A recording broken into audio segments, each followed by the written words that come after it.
Greetings, students! Welcome to Office Hours, the program where I answer your questions about the peculiarities of this our world. If you are new here, kindly smash that subscribe button and hit the alarm bell for notifications. If you are old here, welcome back. You can support our work on the Patreon, the link is below. Now, on to your questions. MacSheesh asks, please watch the pilot episode of The Lone Gunmen, a peculiar title of a show that aired 6 months before 9/11 on Fox, and explains the events that transpired that day. Indeed, The Lone Gunmen was a spin-off of The X-Files, and their pilot episode does have some key correspondences to the events of 9/11. The episode makes a pun on the word pilot, meaning first episode, but in this case, also referring to the pilot of a plane. Very clever. In this show, a group of conspiracy theorists predict and prevent a group of terrorists from flying a plane into the World Trade Center.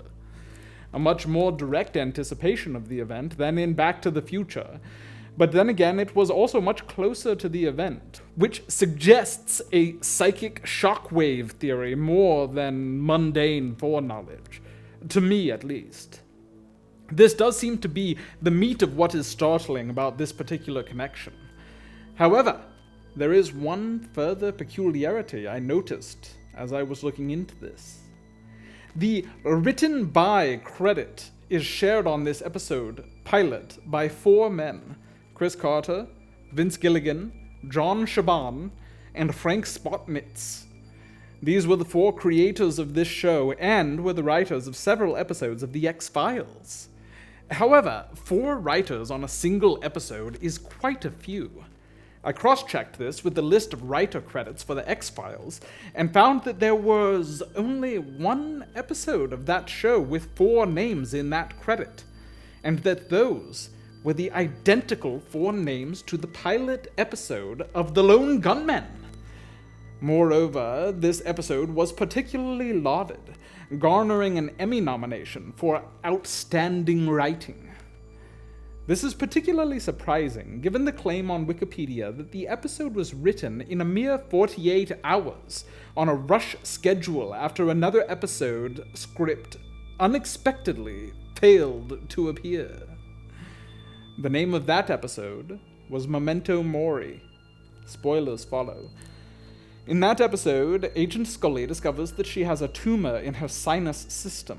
This leads her to discover that all of the alien abductees that they have met have 2 symptoms in common: pharyngeal cancer and infertility. It turns out that the infertility is because those abductees had been used to carry alien-human hybrid clones to term. And if I understand correctly, the cancer was some secondary result of that process. If we entertain the premise that when these 4 men collaborate on an episode, that they have special predictive powers, as evidenced by their prediction of certain elements of the 9/11 attacks on their pilot series for The Lone Gunmen, what does that suggest is predicted about our world in this episode of Memento Mori? We must keep in mind that while most of the details of the 9/11 hijackings were not present in the episode of The Lone Gunmen, the very large, shocking ideas were similar. The event in Memento Mori seems to be a pharyngeal condition and infertility being linked to a person's system being exploited for purposes by higher-order beings. I'd like to put a pin in this because our next question has some needed context for my suggestion to resolve this thought. Patreon subscriber Veritas Equitas asked a detailed question, which I will summarize here. He asks if there may be a connection between personal synchronicities, Morgellons, smart dust, the tubarial glands, borax chemtrails 5G, and the Great Reset. Specifically, the suggestion boiled down to the idea that Morgellons were a form of smart dust distributed via chemtrails and activated via 5G as a central feature of the Great Reset. That propagated in the tubarial glands and could potentially be counteracted by drinking a spoonful of borax in water once a day. You reported, Veritas, that you felt some reaction in your nasopharynx to the borax treatment. The theory was quite deluxe, and I praise your ability to draw multiple threads together. While I don't accept this theory on its face, I do think that it suggests some very interesting ideas. The first thing I'd like to discuss here is the so-called smart dust. This is not a specific product, but a category of machine. The types of smart dust currently publicly acknowledged mostly refers to grains about 3 cubic millimeters, which can act as a semi-disposable sensor. They can be buried into plastic structures or bodies, and have the battery life to continue sensing and relaying information on a time frame that's on the scale of weeks or months. The more exciting manifestation of smart dust is currently claimed to be theoretical. 5 years ago, the University of Berkeley published a paper claiming that they were on track to developing machines that were a mere 50 nanometers, which could both monitor and engage in electrical activity on the scale of nerves and muscles. Indeed, currently, these laboratory chips have reached the size of a single cubic millimeter and have been installed into mice where their muscle movements are tracked. They are able to get so small because they are powered externally by highly targeted ultrasound blasts that penetrate the subject's body and stimulates the machine. It seems that the current technology for neural dust is not at a point where it would make sense to distribute this via chemtrails. Academic scientists can be trusted to overshare their results unless they are working specifically on top secret objectives, and I don't see America or China or whoever as being dominant enough to have mastered this zombifying technology at scale without the participation of industry. Though that does seem to be on the horizon. The articles that I read suggested that using this technology in crop dusters and spreading it on plants was an eventual possibility. However, at a current cost of 5 cents per grain, that is an extremely expensive bag of sand. Moreover, bag of sand is a bit generous in estimating the minusculinity of these items. Their size, while small, is closer to the scale of a grain of rice than a speck of sand. Certainly not light enough to be treated as a wind-borne agent, as the phrase smart dust suggests.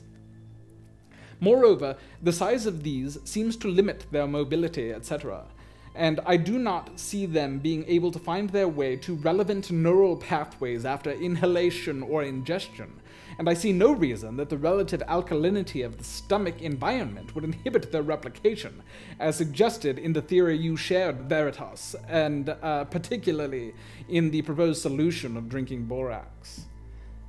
However, I was disturbed in reading about this phenomenon to see a small note at the bottom of the press release describing the mouse project having received funding from no less shadowy a source than the Defense Advanced Research Projects Agency, DARPA.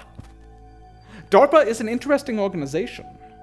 Despite being a branch of military science, its contributions to science have played a large role in social advancement with no clear direct military use.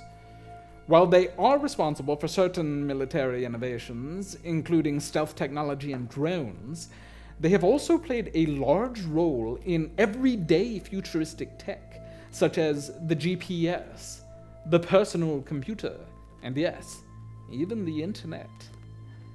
I also find it interesting that this was an organization founded by President Dwight D. Eisenhower. This president is otherwise famous in UFO circles for supposedly, in 1954, signing a contract with gray aliens, permitting them to abduct Americans in exchange for... what exactly? Consider the United States policy regarding regime change. They don't typically go into a place, take it over, and install one of their own as its supreme commander, at least not since the days of MacArthur. Instead, they arm and train fringe groups who would have otherwise stood little chance of making an impact. This gives the impression amongst the populace that there is a legitimacy to the new rule because it was homegrown, despite the fact that it is a distortion on their society inflicted from the outside. Perhaps this is DARPA's role here in seeding new technologies. They have learned new technologies directly from the Greys, but they need to launder that information through legitimate human laboratories. I believe that the seeds of revolutionary knowledge are well sown amongst humanity, and what is needed is the wisdom of cultivation, provided in the form of funding and guidance. It is that wisdom that DARPA may have received from the aliens. And so at this point, we have some strange synchronicities between your suggestion, Veritas, and the X-Files episode. In the X-Files episode, aliens were implanting humans with clones, and in the process making them sterile and giving them a nasopharyngeal tumor. In your suggestion, complemented by my reasoning here, we have an alien technology creating pain in the newly discovered nasopharyngeal organ, counteracted by borax, a substance which has been shown to have negative effects on the human male sex drive. There is an interesting fissure here, though. In the X-Files story, both the nasopharyngeal issue and the reproductive issue came from a single source. But in our analysis, the nasopharyngeal issue comes from the illuminated technology, and the reproductive issue comes from its counterpoint, the supposed cure, borax. This gets at what I think is an essential and exceptionally difficult element of conspiracy theory to grasp, that conspiracy theory is as much a branch of illuminated activity as mainstream science, etc. It took a conspiracy theorist opposing the technological advancement to fulfill the prophecy. The opposition is a harmony. This concept is similar to the Buddhist concept that if you think you are on the path to enlightenment, that is evidence that you are not on the path to enlightenment. Even meditation can be a whirlpool into the Tartarian depths of the material world. Even what appears to be a rebellion may be part of the plan. Speaking of regime change, Patreon subscriber Samuel McCandless asks, who was Tim Osman? I am assuming that you are not referring to the minor league Wisconsinian baseball player from the 1980s. Tim Osman is supposedly the CIA codename for Osama bin Laden. There are photos comparing the two and a scan of the purported CIA document, though its provenance is unknown. The intended scandal here is the suggestion that Osama bin Laden worked closely with the CIA in the 80s, with the larger implication that he was under their orders in organizing the September 11th terrorist attacks. The trail is somewhat cold. I don't find this theory altogether improbable, though the pieces of evidence that the internet has offered up are not terribly convincing, to me at least. To me, this is an example of misdirection. Whether or not this detail is correct, the government and its contractors have worked together to exploit the horrors of that attack in a callous and inhuman way. The production of war doesn't require false premises. It just requires a willingness for evil. I'm agnostic as to whether the attacks were planned directly or indirectly by our government, because a focus on the causes of the misery that followed distracts from the urgency of the misery inflicted. The observation that the Tim Osman conspiracy begs is that the turmoil in the Middle East must be considered an extension of the American war system, and that, to me, seems so obvious on its face that quibbling over the accuracy of one detail or another seems pointless. Arms dealer is simply an abominable profession, and is perhaps the lowest form of the American identity. Jason Hand asks, cathedrals seem to be an ancient technology. Do you think we can recharge in a cathedral? The question of sacred architecture is a vast field of study that far exceeds the limits of this channel to discuss. However, as I was looking into the history of cathedrals, I did find some strange details. What sets a cathedral apart from a mere church is that it is the seat of a bishop. This is not merely a metaphorical seat, but a literal throne on which the bishop sits behind the high altar. The bishop, of course, is the presiding man over a region in the structured forms of Christianity, the Catholic Church, the Eastern Orthodox, so on and so forth. The first bishop to build himself an elaborate throne in a place of worship was a contentious figure. His name was Paul of Samosata, and the cathedral in question existed in Antioch. Paul was not only a bishop, but also a procurator of the Roman Empire, a title that in today's parlance would be rendered financial controller. He oversaw the accounting for the region of which Antioch was the center. This was, as you might suppose, a position with a tradition of self-enrichment. And Paul didn't only receive donations from secular sources. Indeed, he was thoroughly denounced by several councils of bishops in his own time for extorting excessive penances from the faithful. He refused to give up his seat, however, until the Christian councils petitioned no less an authority than the emperor to intervene and ask him to step down. The first time that the church sought authority from a secular source in its own internal affairs. Nor was this Paul of Samosata, the only contentious figure to be associated with Antioch. This was also home to a notorious deacon named Aetus the Atheist, as well as the bishop Saint Cyprian, who even today is venerated by sorcerers and conjurers as a magician who snuck into the church hierarchy and exploited it for occult gain. Cyprian would have sat on the throne created by Paul of Samosata. This bishopric is arguably the oldest, being a church founded by Paul the Apostle prior to his establishment of the Church of Rome. Indeed, no less an authority than the Bible notes that Antioch is the first place where Christians assumed the name Christian, and it became one of the 5 seats of the patriarchs in the early church, along with Rome, Constantinople, Alexandria, and Jerusalem. Antioch was one of the most liberal of religious cities in the ancient world, a center for the cultivation of Hellenistic Judaism prior to and concurrent with its role in the early development of Christianity, and maintaining all the while a large pagan population as well. It was the sort of place that you might expect a Saint Cyprian or heresiarchs like Aetius to pop up. But to return to the question regarding recharging in cathedrals, I'd actually like to bring up another of your questions Jason had. Some time ago you asked, do you think national cemeteries are power plants using bones under pressure for electricity? I found this to be strangely aligned with another story regarding the Cathedral of Antioch, namely, the story of the remains of a bishop named Babylas. Babylas was a martyr who was interred at Antioch during the construction of Paul of Samosate's throne. Some 100 years later, in 351, his bones were transferred to a smaller church in a suburb of Antioch in order to, in the words of his chronicler, bring a physician to the sick. They hoped that the presence of the saintly bones might suppress the magical activity of the pagans in the region. And reportedly, it did. The oracle of Apollo fell silent, and the priests were unable to tell any futures. The Emperor Julian found this to be a nuisance and ordered the bones of the saint to be restored to their original place of burial. A few days later, the temple of Apollo burned down, and the central statue of that god was destroyed. This was the first recorded time that the bodily remains of a saint were used to suppress the purportedly evil activities of other religions.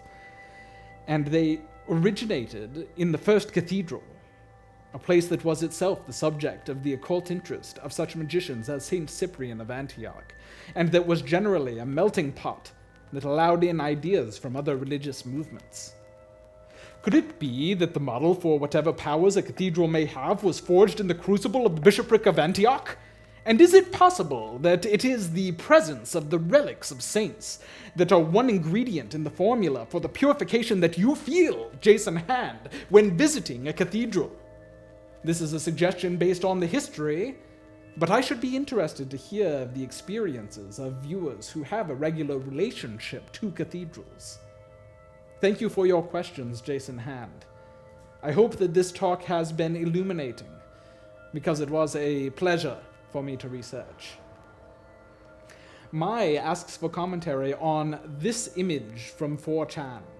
It is titled, "The Implications of This Comic." In the comic, a character known as Trollface grows increasingly excited as he describes his theory that demons were bound to invisibility and silence by King Solomon, but that these restrictions may be circumvented by computers and cellular telephones. The poster then asserts that technology may serve as a body without a will, and AI as a mind without a spirit, that a demon could ascend into and possess without restriction. I find the assertion that technology can be inhabited by demons interesting, particularly in light of the concept of spirit pots. Purportedly, Solomon lured the demons that he found into brazen vessels, and on the authority of this model, certain contemporary practitioners also so lure them. But if they were brought not into inert matter, but into something with the ability to move... It also brings to mind the story of the golem. In the 1500s, a certain Rabbi Eliyahu is meant to have enlivened a clay statue in order to defend his congregation, though it sadly got out of hand and needed to be destroyed. Indeed, in sold statues is an entire line of occult activities stretching back to ancient Greece, and perhaps earlier. In a Christian context, we see the spirits of Christ's wounds making statues bleed, and in the Marian apparition of Our Lady of Akita, a statue of Mary is said to have been so possessed that it gained the ability to move and speak. This suggests that it is the human spirit caught in art, the likeness of the statue, that allows inhabitation by spirits, rather than its technical capacity for movement. I think a demon might be baffled by becoming a phone. In my emoji theory, the activity of the sigils is on the sender and the receiver, and not on the technological device itself. Such a body might be more suited for a spirit from a robot religion. I fully expect that once AI crosses a certain threshold, it will develop its own religion rather quickly, and those spirits may indeed find their expression in the lower forms of computer that we have available today. For our last question, I would like to give a brief update to RoboDad's ongoing quest to unravel the mysteries of the Philadelphia Museum of Art. If you'll recall, we suggested in our last episode that this institution was created as part of an occult Masonic project to purify the Schuylkill River, but there were a few loose ends left over. RoboDad has since observed a telling bit of statuary in Fairmount Park. Over the old waterworks were commissioned 2 sculptures. One entitled "The Schuylkill Chained" depicts Prometheus suffering his punishment, and the opposing one entitled "The Schuylkill Freed" depicts Athena. Could it be that these images were posted atop the waterworks to tell a story about that river, that by harvesting its water, the residents of Philadelphia were quote-unquote stealing the sacred fire of the gods, as did Prometheus, and that by decommissioning the waterworks, they were restoring the river to its natural state? This also brings to mind the second grouping of figures on that completed pediment, which went unexplained, of Aphrodite gloating over Hippomenes. His is also a story of punishment following a desecration. If the first sin against the river was to harvest its water, the second was to desecrate it with sewage. Could it be that both practices were banned, not in an attempt to purify the river, as previously supposed, but simply as an act of veneration? Does the old money of Philadelphia consider this to be a sacred river? This points us in a good direction, and it will be interesting to search for any corroborating evidence through the recent history of that city. Thank you for joining us here, oh my students. The spring semester has ended here at Miskatonic, and for the next 2 months, I will be off on an Antarctic expedition, attempting to locate a certain gate that I have read allusions to in some of the literature. So the next video will probably not appear until early September, and that one may be from inside the Earth. In the meantime, however, my puppeteer has other projects in the works, and has asked if he can post a solicitation on this channel. I have assented to that, so expect to see that video appear in our announcement playlist soon. The billing on the Patreon will be paused though, but I will be responding to correspondence on there while I'm away, and perhaps being active in these comments as well. So feel free to come join us. Enjoy the bonus content and chat for a while before the billing cycle starts up again at the end of September. Goodbye, my students. Enjoy your summer vacations. And as always, may you bask in the sun of wisdom, just as do our reptile overlords.